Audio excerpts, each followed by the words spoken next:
ಗಣಪತಿ ದೇವರ ಒಂದು secret password ಇದೆ. ನೀವು ಆ ಪಾಸ್ವರ್ಡ್ ನಿಮ್ ಲೈಫ್ ಅಲ್ಲಿ ಹಾಕಿದ ಕೂಡಲೇ ನಿಮ್ಮ ಲೈಫ್ ಎಲ್ಲಿಂದ ಎಲ್ಲೋ ಹೋಗುತ್ತೆ. ನಿಮ್ಗೆ ಇದು ಗೊತ್ತಿರ್ಬೋದು, ಯಾವುದೇ ಒಂದು ಪೂಜೆ ಮಾಡುವ ಮುನ್ನ ಮೊದಲು ಗಣೇಶನ ಪೂಜೆ ಆಗುತ್ತೆ. ಆ 12 ಪಾಸ್ವರ್ಡ್ ಹಾಕಿದ ನಂತರನೇ ಒಂದು ಹೊಸ ಪ್ರಪಂಚ ಓಪನ್ ಆಗುವಂತದ್ದು. ಆ ಪಾಸ್ವರ್ಡ್ ಏನು ಅಂತಂದ್ರೆ 12 ಗಣೇಶನ ಹೆಸರು. ನಮ್ಮ ಋಷಿ ಮುನಿಗಳು ಎಷ್ಟು ಚೆನ್ನಾಗಿ ಆ 12 ಹೆಸರು ಅರೇಂಜ್ ಮಾಡಿದ್ದಾರೆ ಅಂತಂದ್ರೆ, ನಮ್ಮ ವಾಕ್ ಶಕ್ತಿ, ವಾಕ್ ಚಾತುರ್ಯದಿಂದ ಆ 12 ಹೆಸರು ಹೇಳಿದ ಕೂಡ್ಲೆ ಗಣೇಶನ ಆಕಾರ, ಗಣೇಶನ ರೂಪ ತಗೊಳುತ್ತೆ.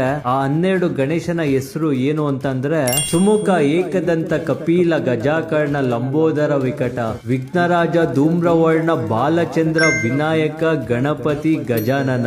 ಈ 12 ಪಾಸ್ವರ್ಡ್ ನ ನೀವು ಯಾವುದೇ ಒಂದು ಹೊಸ ಕೆಲಸ ಶುರು ಮಾಡುವಾಗ ಅಥವಾ ಬಿಸ್ನೆಸ್ ಶುರು ಮಾಡುವಾಗ ಅಥವಾ ನೀವು ಎಕ್ಸಾಮ್ ಕೊಡುವಾಗ ಇದು ಮಿಸ್ ಮಾಡ್ದಿರ ಹೇಳಿ ಒಂದು ಹೊಸ ಪ್ರಪಂಚನೇ ಓಪನ್ ಆಗುತ್ತೆ. ಆ ಗಣೇಶನ ಶಕ್ತಿ ನಿಮ್ಗೆ ಎಲ್ಲರಿಗೂ ಕೂಡ ಸಿಗುತ್ತೆ. ಈ 12